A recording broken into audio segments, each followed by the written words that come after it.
फिलिपियों के नाम संत पौलुस का पत्र अध्याय 2 पद संख्या 12 से 18 तक।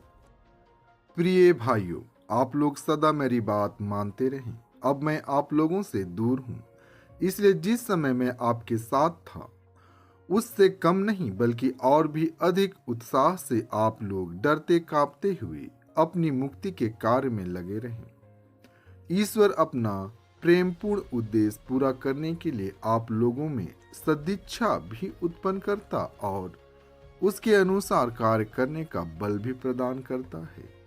आप लोग भुनभुनाए और बहस किए बिना अपने सब कर्तव्य पूरा करें, जिससे आप निष्कपट और निर्दोष बने रहें और इस कुटिल एवं पथभ्रष्ट पीढ़ी में ईश्वर की सच्ची संतान बनकर आकाश के तारों की तरह चमकें और संजीवन शिक्षा प्रदर्शित करते रहें। इस प्रकार मैं मसीह के आगमन के दिन इस बात पर गौरव कर सकूंगा कि मेरी दौड़ धूप में मेरा परिश्रम व्यर्थ नहीं हुआ।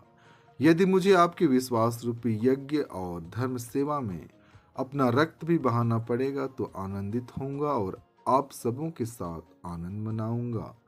आप भी इसी कारण आनंदित हों और मेरे साथ आनंद मनाएं। संत लूकस आज का पवित्र सुसमाचार अध्याय 14 पद संख्या 25 से 33 तक। ईसा के साथ साथ एक विशाल जनसमूह चल रहा था। उन्होंने मुड़कर लोगों से कहा, यदि कोई मेरे पास आता है और अपने माता पिता, पत्नी, संतान, भाई बहनों और यहाँ तक कि अपने जीवन से बैर नहीं करता, तो वह मेरा शिष्य नहीं हो सकता। जो अपना क्रूस उठाकर मेरा अनुसरण नहीं करता, वह मेरा शिष्य नहीं हो सकता। तुम में ऐसा कौन होगा जो मीनार बनवाना चाहे और पहले बैठकर खर्च का हिसाब न लगाए और यह न देखे कि क्या उसे पूरा करने की पूंजी उसके पास है? कहीं ऐसा न हो कि नींव डालने के बाद वह पूरा न कर सके और देखने वाले यह कहते हुए उसकी हंसी उड़ाने लगे, इस मनुष्य ने निर्माण कार्य प्रारंभ तो किया किंतु यह उसे पूरा नहीं कर सका।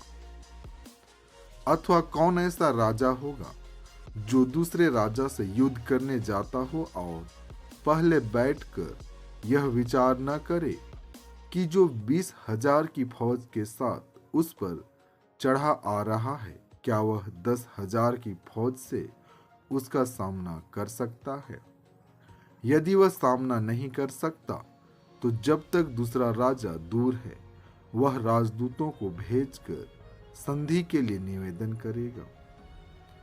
इसी तरह तुम में जो अपना सब कुछ नहीं त्याग देता, वह मेरा शिष्य नहीं हो सकता। पिता परमेश्वर के इन वचनों के द्वारा आपको आशीष मिले। आमीन।